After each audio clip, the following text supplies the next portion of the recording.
안녕하세요. 응급구조과 전진입니다.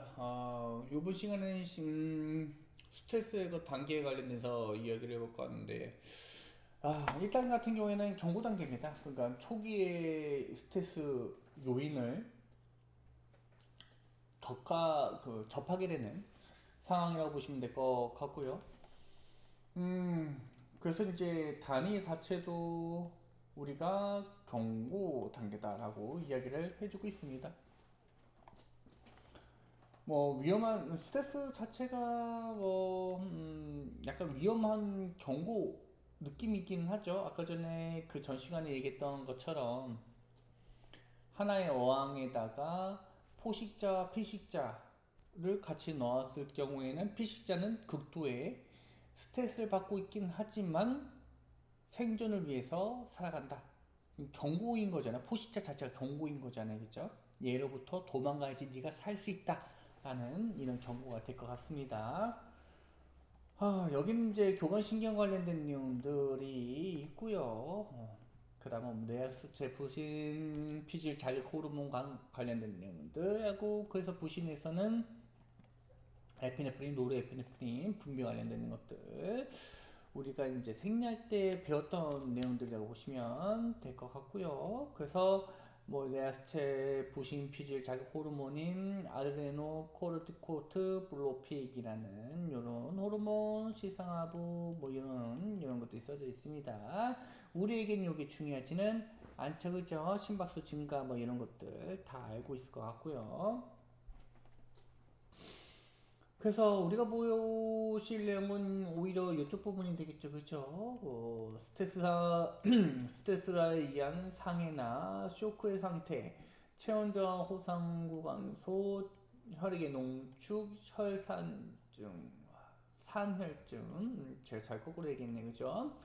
이런 상태 등으로 볼 수가 있겠다라는 이야기. 치명적이라는 경우 이상에서는 계속해서 여기에 호르몬이 분비가 된다라는 이야기도 쭉 써져 있고요. 그래서 이제 우리가 이런 상태가 되는 이유는 단순합니다.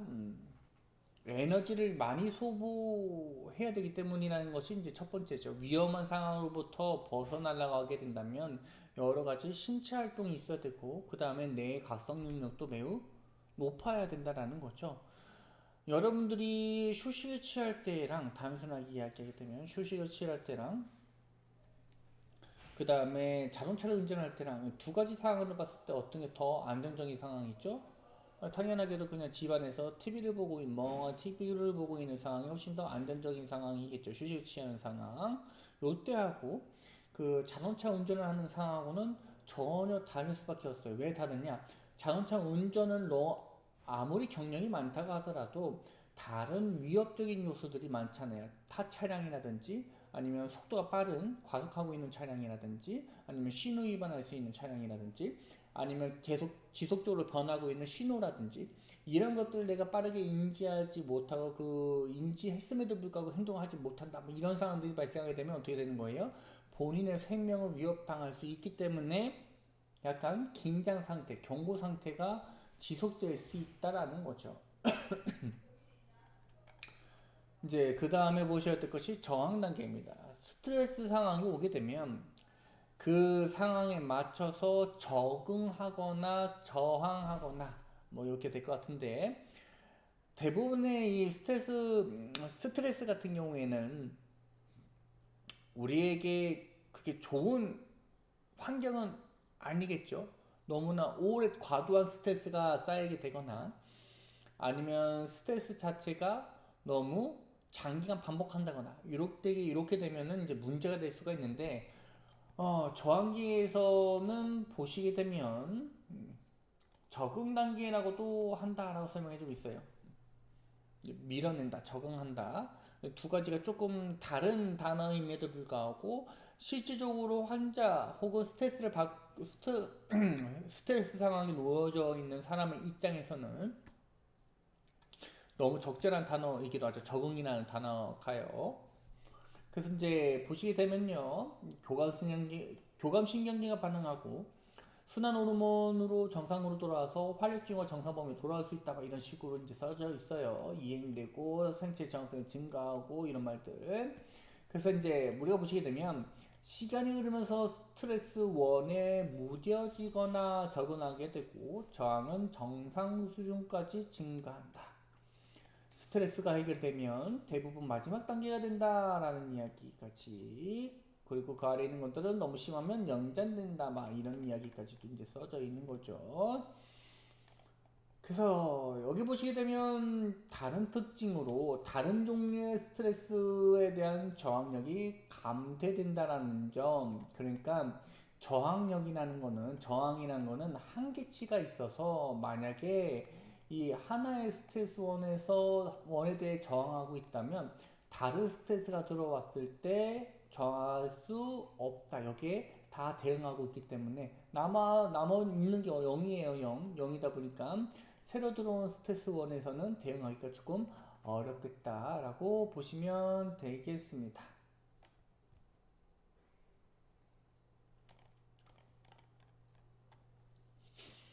그 다음에 3단계가 소진 단계입니다. 이제 너무 오랫동안 노출되거나 너무 강력한 그 스트레스원이 들어오게 되면 이에 대해서 저항할 수 없는 상황이 되는데 그거를 우리는 소진이라고 이야기를 하게 됩니다. 소진이라는 단어는 너무나 많이 이제는 알고 있는 것들이라서 특별하게 이야기할 것들은 이제 여기서도 많이 있진 않은 것 같은데, 경고 반응의 징후가 다시 나타나면 상황을 되돌리는 것이 훨씬 더 어렵다라는 말들이 써져 있고요. 그 다음 몸과 마음이 지쳐서 지병에 걸리기 쉬운 상태가 된다. 신체적인 진행이 나타나고 건강을 회복하기 위한 휴식과 회복의 시기가 필요하다라는 이야기까지 해주면서, 그 다음에 우리 일상적인 그 증후군 관련된 내용들 여기서 보시게 되면 생리 스트레스를 외부 환경, 신체 자체의 변화로 생산되는 세포나 조직 내에 있는 화학적 물리적 방해로서 중화 반응이 필요하다고 정의하였다라고 설명해주고 있어요. 그래서 우리 같은 경우에는 생체 저항력도 필요해지고 PB기 뭐 이런 얘기 여기서 이렇게 써져 있는 것들이 조금씩 있긴 한데, 보시게 되면 이런 면역체계에서의 문제라든지 혹은 소화기계에서의 문제, 결국에는 사망하게 되는 이런 것들이 진행될 수 있다라고 보여지고요. 물론 지금 이야기하고 있는 것들은 그 소진 단계에서 다시 회복하지 못하는 사람들에 대한 이야기일 것 같고요. 대부분 그 무기력증에서 빠져나오지 못하게 되는 상황도 좀 있더라라고 보시면 되겠죠. 그런데 이 소진됐다고 해서 아예 실제적인 에너지가 0이 돼버리는 것은 아니고요. 다른 요인들에 의해서 다시 이 환자분들이나 혹은 사람들 같은 경우가 혹은 응급구조사 본인이 다른 영역에서의 그 열정 같은 것들을 불태울 수도 있습니다. 그 다음에 스트레스 유발 요인인데 뭐 여러분들이 지금도 스트레스를 받고 있겠죠. 뭐 여러 가지 스트레스 원들이 있겠죠. 어떤 것들은 좀 큰 스트레스가 있을 수도 있고요. 다른 것들은 조금 작은 에너지를 가지고 있는 스트레스일 수도 있습니다. 여기 보시게 되면 배우자의 사망, 결혼 이혼, 실직 같은 이런 것들도 매우 큰 스트레스 원인 중 하나라고 알고 있습니다. 제가 알고 있기로는 뭐 부모님이 주는 것도 부모님이 주는 건데 배우자의 사망이 스트레스 중에 제일 첫 번째로 알고 있습니다. 순위를 나눌 수는 없는데, 솔직하게 말씀드려서 순위를 나눌 수가 없는데, 배우자가 사망하는 거, 부모님이 사망하는 거, 이제 자녀가 사망하는 거 이런 거 다 따져봤을 때 배우자가 사망하는 게 1등이라고 하네요. 강력한 스트레스 그냥 수치를 따져봤을 때는요. 단순한 연구니까요. 연구를 무조건 일반화할 수는 없어서 어떤 사람에게는 배우자가 1등일 수도 있겠지만 어떤 사람에게는 다른 뭐 스트레스가 1등일 수도 있겠죠. 그죠? 어쨌든 간에 이런 강력한 스트레스 상황이 일상생활에서도 발생할 수 있다는 겁니다. 개인적인 생활, 그냥 내가 살아가는 데 있어서 스트레스라는 거죠. 그리고 그 아래에 있는 내용들이 이제 뭐 측정하는 양 뭐 이런 것도 써져 있긴 한데 굳이 보실 필요는 없고, 우리가 이제 그 아래 보시게 되면 개개인의 생활에 미치는 영향으로 해서 스트레스 양으로 나타나게 되는데, 여기 아래에 있는 것들 쭉쭉쭉쭉 써져 있는 거죠. 아까 제가 말씀드렸던 내용들이에요. 그래서 일상생활에서도 충분한 스트레스를 받으면서 우리는 살아가고 있다라고 보시면 되는 거겠죠. 여기서의 문제점들 보게 되면요, 이런 일상생활에서의 사소한 문제점에서도 스트레스를 받게 된다라는 이야기, 뭐 여기는 교통체증, 지각 이런 것들도 써져 있는데, 이건 다 연결될 수 있는 부분들이 있어요. 내가 출근을 해야 되거나 혹은 강의를 들어가야 되는데 하필이면 늦게 출발해서 지각이 됐거나는 불안감 때문에 운전을 좀 험하게 했어요. 근데 문제가 되는 거는 하필이면 출근 시간, 러시아워 타임이다 보니까, 러시아워다 보니까 차량이 너무 많아가지고 나는 빨리 가야 되는데 교통체증 때문에 또 못 가게 되는 상황. 이렇게 여러분들이 이제 일상생활에서도 충분한 문제점들이 일어나고 있고, 그런 일상생활에서의 문제점들이 또 스트레스를 유발하고 있다라고 보시면 되겠습니다. 그리고 그 아래쪽에 있는 내용들은 뭐 개인이 직면한 골치 아픈 일들 측정한다라는 말들이 써져 있긴 한데, 여기에 굳이 보실 필요 있는 내용들은 없을 것 같고요. 이런 뭐 인간관계의 문제라든지 금전적인 문제라든지 경제적인 상황이라든지 뭐 이런 것들이 일상생활에서 문제점들로 계속 유발되게 되면 결국에는 스트레스 양이 많아짐에 따라 선체적인 문제점들로 발현된다라고 보시면 되겠죠. 별다를 건 없을 것 같고요. 그리고 일상생활에서의 좌절도 있습니다. 여기 보시게 되면 좌절은 어떤 일이나 자신의 뜻이 이제 기대도 전개되지 않을 때 관련된 내용이라고 보시면 되는 거고, 매일 크고 작은 좌절들이라고 해서 뭐 어떤 일을 빠르게 처리해야 되는데 전화를 했더니 아직 안 된대. 언제까지 해달라고 했더니만 언제 될지 모른대. 뭐 이런 식으로 하게 되면은 본인 입장에서는 좌절이 될 수도 있는 거죠. 정말 작은 좌절이긴 하지만요. 그래서 이런 것들이 누적되는 상황들도 충분히 스트레스 원으로 작용할 수 있겠다라고 보시면 되는 거고, 그 다음에 이제 심리적인 소진 관련된 내용들은 여기 보시는 것처럼 대인관계 서비스업, 사람을 계속 만나는 업종일 수밖에 없겠죠, 그죠? 그래서 응급구조사, 교사, 사회복지사 상담가 뭐 이런 분들, 이런 것들이 본인을 돌보지 않으면 쉽게 심리적 소진에 빠질 수가 있습니다. 그 다음에 대인관계 폭력이라는 것이 있는데, 이거는 이제 신체적 혹은 정신적인 폭력을 당하게 된다라고 보시면 되는 거고, 실질적인 폭력일 수도 있고요. 신체적인 폭력일 수도 있고요. 이제 언어적인 폭력일 수도 있겠죠, 그죠? 그래서 말을 통해 가지고 그 사람에게 크나큰 상처를 주는 것도 상처를 주는 것 자체도 폭력이 된다라고 보시면 되는 거고. 그 다음에 반응 관련된 것들이 이제 세 가지가 있다라고 보시면 되는데, 급성, 지연, 그리고 그 아래 보시게 되면 축적, 세 가지가 있습니다. 우리 그 스트레스 상해 관련돼서 세 단계 배웠죠, 그죠? 경고, 그 다음에 저항, 그 다음에 소진. 그와 관련된 부분들이라고 보셔도 얼추 비슷합니다. 얼추 완벽하게 일치한다라고 볼 수는 없겠지만 비슷한 내용들이다라고 볼 수가 있겠죠, 그죠? 그래서 급성 스트레스 같은 경우에는 그 아래쪽에 있는 것처럼 갑작스러운 재난이나 사고 등이 일어났는데 그 사고가 나와 연관이 있다면, 그러니까 동료가 여기 써져 있는 것처럼 죽었거나 같이 일을 하다가 죽었거나 구조활동하다가 죽었거나 혹은 재난이 발생했는데 그 재난 현장에 내가 가야 된다거나 뭐 그런 것들이 이제 급성 스트레스로 갑작스럽게 반응할 수 있겠다라고 보시면 될 것 같고요. 그리고 그 아래에 보시게 되면 뭐 특수 상황에 기한 보통 반응이라는 점도 매우 중요한 내용 중에 하나라고 언급을 해주고 있습니다. 특수 상황에 대한 보통 반응.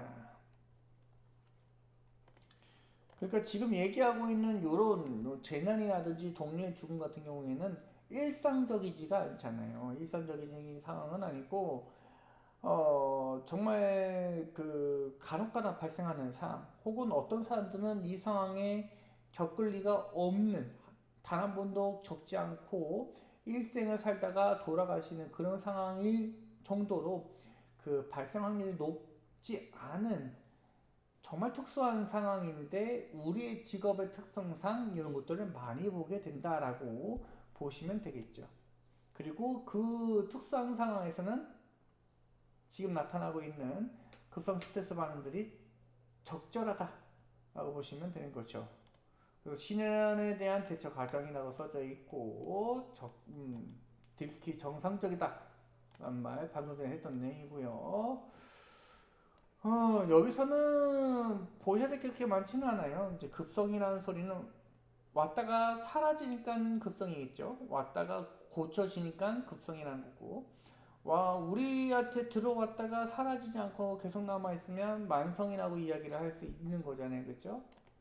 그래서 얘는 급성이기 때문에 뭐 엄청 특별하게 그 치료가 필요하지는 않은 것이 대부분이나 몇몇 사람들에 있어서는 심리적으로 취약한 상태에 있는 상태에서 이런 커다란 스트레스를 받게 되는 일부 사람군에서는 적극적인 중재술이 필요할 수도 있겠다라는 이야기를 해주고 있는 거겠죠. 그리고 그 아래쪽에 보시게 되면 뭐 자신의 지인, 심폐소생술 해야 되는 것들, 뭐 이런 현장에 매우 끔찍한 상황들에 대한 내용들, 그로 인해서 반응이 나타나게 된다면 요거는 며칠 동안 그럴 수 있겠지만은 나중에 지속이 된다면 요거는 조금 문제가 될 수 있겠다. 그래서 그 아래쪽에 있는 오랫동안 일어난 스트레스, 급성 스트레스 반응이 사라지지 않고 계속 나타난다면 이거는 외상후 스트레스 장애, 지연 스트레스 반응이라고 보시면 되겠습니다. 그래서 수일, 수개월, 심지어 수년 동안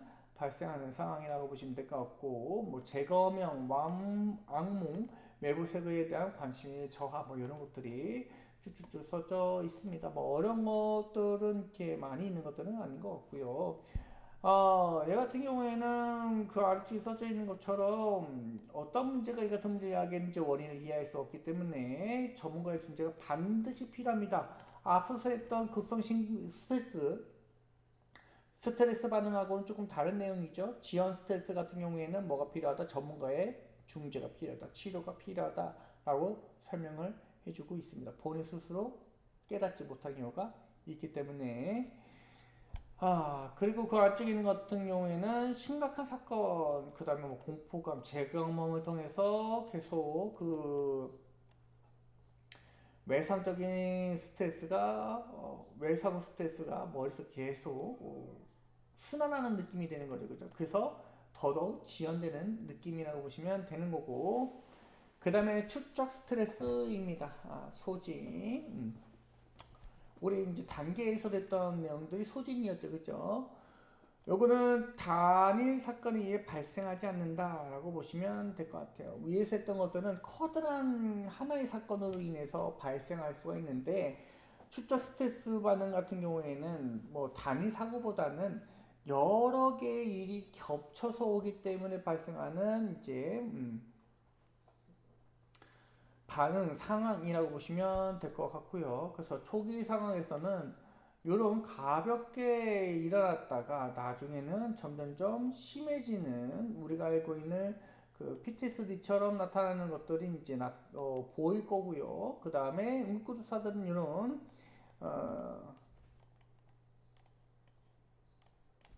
정신적, 신체적인 뭐 황폐 혹은 피폐라고도 이야기를 할 수가 있을 것 같은데 혹은 약물 의존적인 모습들을 보여줄 수도 있겠다.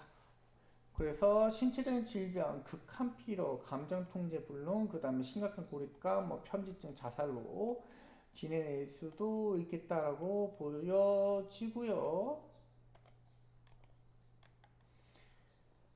자, 이제까지 계속 스트레스와 관련된 것들을 이야기하고 있는데 이게 신체적으로 나타나거나 정신적으로 지속적인 공격이 들어오게 되면 어, 사망이 이르거나 혹은 자살로 이뤄지는 극단적으로 모두 죽음에 이를 수 있다라고 설명해 주고 있습니다. 그만큼 응급구조사 입장에서는 이 스트레스 관리가 매우 중요하다라고 보여지게 되는데, 그러면 우리는 이걸 어떻게 관리를 하고 어떻게 조절할 수 있는가와 관련된 부분들을 언급하지 않을 수 없겠죠.